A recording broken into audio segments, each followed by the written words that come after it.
All right, chapter 3 of Flat Stanley, an original adventure. It's called Stanley the Kite.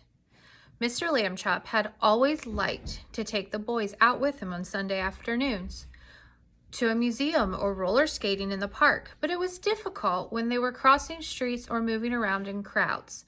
Stanley and Arthur would often be jostled about from side to side, and Mr. Lambchop worried about speeding taxis or that hurrying people might accidentally knock them down. It was easier after Stanley got flat. Mr. Lambchop discovered that he could roll Stanley up without hurting him at all. So he could roll him like a poster or a picnic blanket, and he wouldn't get hurt. He would tie a piece of string around Stanley to keep him from unrolling and make a little loop in the string for himself. It was as simple as carrying a parcel, which is like a package, and he could hold on to Arthur with the other hand. So here's a picture of him, and there's Stanley all wrapped up or rolled up. Stanley did not mind being carried because he had never much liked to walk. Arthur didn't like to walk either, but he had to. It made him mad. One Sunday afternoon in the street, they met Ralph Jones, an old college friend of Mr. Lambchop's. "Well, George, I see you have brought some wallpaper," Mr. Jones says. "Going to decorate your house, I suppose?" Or bought some wallpaper, sorry. "Wallpaper," said Mr. Lambchop. "Oh no, this is my son Stanley." He undid the string and Stanley unrolled. "How do you do?" Stanley said. "Nice to meet you." "Young feller," the man said. "George," he said to Mr. Lambchop, "that boy is flat."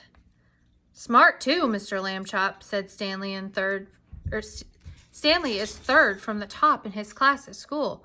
"Phooey," said Arthur. "This is my younger son Arthur," Mr. Lambchop said. There's the picture. They're shaking hands.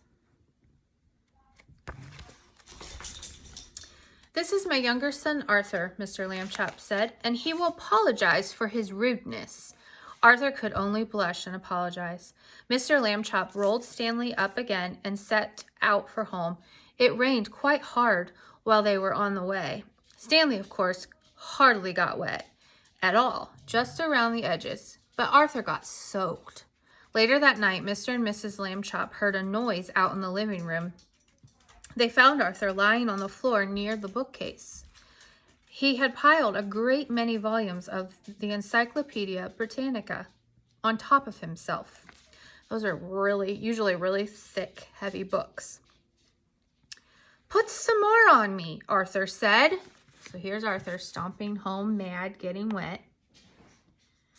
Now, why do you think Arthur is putting those books all over him, on top of him?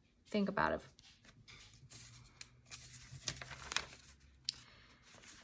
So here's the picture of Arthur putting the books on top of him. Looks like maybe he's trying to make himself flat like Stanley. So he says, "Put some more books on me," Arthur said when he saw them. "Don't just stand there. Help me." Mr. and Mrs. Lambchop sent him back to bed, but the next morning they spoke to Stanley.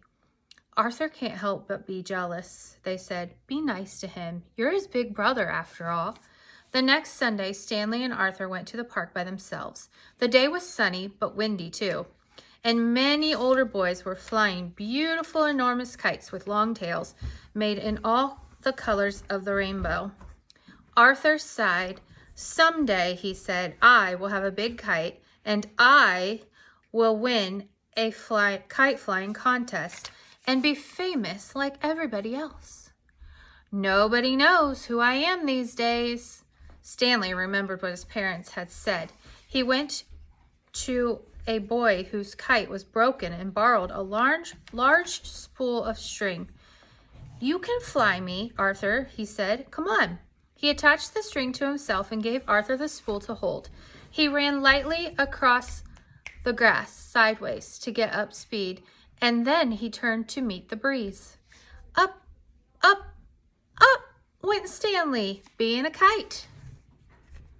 There's Stanley being the kite. He knew just how to manage on those gusts of winds. He faced full into the wind if he wanted to rise and let it take him from behind. When he wanted speed, he had only to turn his thin edge to the wind, carefully, a little at a time, so that it did not hold him, and then he would slip gracefully down towards the earth again. Arthur let out all the string, and Stanley soared really high above the trees. A beautiful sight in his red shirt and blue trousers, those are pants, against the pale blue sky. Everyone in the park stood still to watch. Stanley swooped and then left in long matched swoops. He held his arms by his side and zoomed at the ground like a rocket and curved up again toward the sun. He side slipped and circled and made figure eights. That's like making an 8. And crosses and stars. Nobody had ever flown the way Stanley Lambchop flew that day. Probably no one ever will again. After a while, of course, people grew tired of watching, and Arthur got tired of running about with the empty spool of thread of yarn. Stanley went right on through showing off. 3 boys came up to Arthur and invited him to join them for a hot dog and some soda pop. Arthur left the spool of string wedged in the fork of a tree. He did not notice while he was eating the hot dog that the wind was blowing the string and tangling it all around the tree. The string got shorter and shorter, but Stanley did not realize how low he was until leaves brushed his feet, and then it was too late. He got stuck in the branches. 15 minutes passed before Arthur and the other boys heard his cries and climbed up to set him free. Stanley would not speak to his brother that evening, and at bedtime, even though Arthur had apologized, he was still cross. Alone with Mr. Lambchop in the living room, Mrs. Lambchop sighed and shook her head. "You're at the office all day having fun," she said. "You don't realize what I go through with the boys. They're very difficult." "Kids are like that," Mr. Lambchop said. "Phases. Just be patient, dear." All right, that's the end of chapter 3.